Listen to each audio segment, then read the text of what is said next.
Em 1982, o oceanógrafo Robert Ballard foi convidado pela Marinha dos Estados Unidos para uma missão secreta: encontrar 2 submarinos nucleares que haviam naufragado no Oceano Atlântico na década de 60. Os militares americanos estavam de olho no mini-submarino não tripulado desenvolvido por Ballard para explorar águas profundas, o robô Argus. Ballard viu na proposta a chance de realizar um sonho: encontrar o Titanic. O oceanógrafo e o vice-almirante Niels R. Thunman fecharam um acordo em 1982. Pelo acordo, Ballard poderia procurar o transatlântico naufragado em 1912 se encontrasse antes os submarinos nucleares Scorpion e Thrasher. Thrasher é o nome, em inglês, de um tipo de tubarão com uma longa nadadeira caudal. O submarino media 85 metros de comprimento e foi lançado ao mar em 1960. Afundou em 10 de abril de 1963, matando os 129 homens da tripulação. O submarino afundou enquanto realizava manobras com o barco de resgate USS Skylark. Segundo as evidências, a tubulação de água salgada do Thrasher arrebentou e provocou uma inundação e um curto-circuito do sistema elétrico quando o submarino buscava sua profundidade limite. O acidente causou um apagão automático do reator nuclear. Sem propulsão e incapaz de conseguir potência suficiente para acender, a escuridão foi tomando conta da embarcação. Em algum momento, entre os 400 e os 600 metros de profundidade, o submarino foi esmagado pela pressão. Os operadores do Skylark ouviram o som espantoso dos compartimentos do submarino se rompendo. Em julho de 1984, Ballard submergiu seu robô Argus até o Thrasher, a 2,5 km de profundidade no fundo do mar. O que encontrou, segundo o próprio pesquisador descreveu ao canal National Geographic, foi um cenário de destruição total, como se alguém tivesse pegado um brinquedo e jogado em uma máquina trituradora. Os destroços estavam espalhados por uma extensão de 2 km. Ballard encontrou o reator e constatou que não havia vazamento radioativo.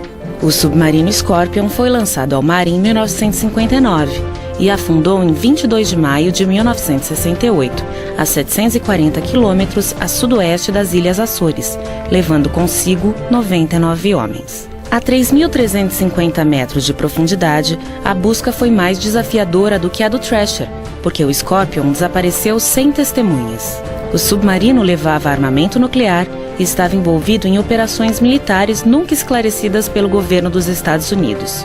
Especulava-se que ele havia sido atacado por um torpedo soviético, em represália ao abatimento do submarino russo K-129. Ballard chegou ao Scorpion em julho de 1985 e encontrou uma cena similar à do Thrasher. O Scorpion estava partido em 2 pedaços, mas não foram encontradas evidências de um ataque de torpedo. Mais uma vez, tudo indica que o Scorpion, assim como o Thrasher, sofrera uma implosão ao descer abaixo de seu limite de profundidade. Ninguém sabe ao certo o que causou o afundamento do submarino. Ballard localizou o reator do Scorpion, que, segundo ele, também não representava perigo, e afirmou que os torpedos nucleares estavam em um lugar seguro no interior do submarino.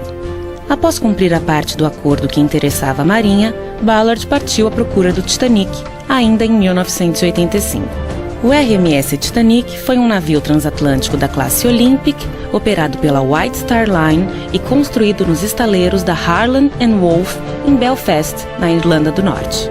No Titanic, foram utilizadas algumas das mais avançadas tecnologias disponíveis na época.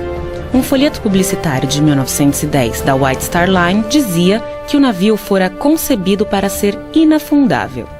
No dia 12 de abril de 1912, o Titanic partiu de Southampton, na Inglaterra, com destino a Nova York. Havia 2.223 pessoas a bordo. O Titanic viajava quase todo o tempo à sua velocidade máxima, em uma tentativa de quebrar em um dia o recorde de travessia do Atlântico.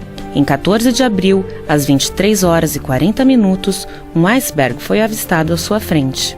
O Titanic navegava a 21 nós e não pôde mudar sua trajetória a tempo de evitar uma colisão. Após 2 horas sendo invadida pelas águas do oceano, a proa começa a afundar. O navio inclina-se. A chaminé número 1 não resiste e quebra, abrindo mais um ponto para a entrada de água. Com a proa submersa e cheia de água e a popa do navio elevada acima do mar, aumenta a tensão próxima ao meio do barco. A estrutura não resiste e começa a partir-se. A popa vira, jogando as pessoas em direção à lateral do navio. Proa e popa ficam ligadas apenas pelo fundo do casco. As duas partes se rompem completamente. A proa segue afundando. A popa ainda flutua por um instante e começa a afundar. Cerca de 3 horas após o choque com o iceberg, o transatlântico inafundável desaparecia no mar para voltar a ser visto novamente 73 anos depois. O mais famoso naufrágio do mundo deixou 1.517 mortos. Somente 706 pessoas sobreviveram à tragédia. Ballard afirma que nunca teria encontrado o transatlântico se não fosse pelo que aprendeu nas operações de busca dos 2 submarinos nucleares. Depois de cumprir sua parte no pacto com a Marinha Americana, ele tinha apenas 2 semanas para dedicar-se à sua obsessão. Era uma missão quase impossível, dado o tamanho da área a explorar. Ballard refletiu. E se o Titanic tivesse se esmigalhado em partes como aconteceu com os 2 submarinos, e seus restos também tivessem sido espalhados pela correnteza em uma faixa extensa? Ele começou a procurar não pelo barco, mas sim pelo seu rastro, o que permitiu abarcar áreas muito maiores de busca do que a do simples casco, percorrendo linhas separadas entre si por 1,5 quilômetros, e acabou achando seu tesouro em 1º de setembro de 1985.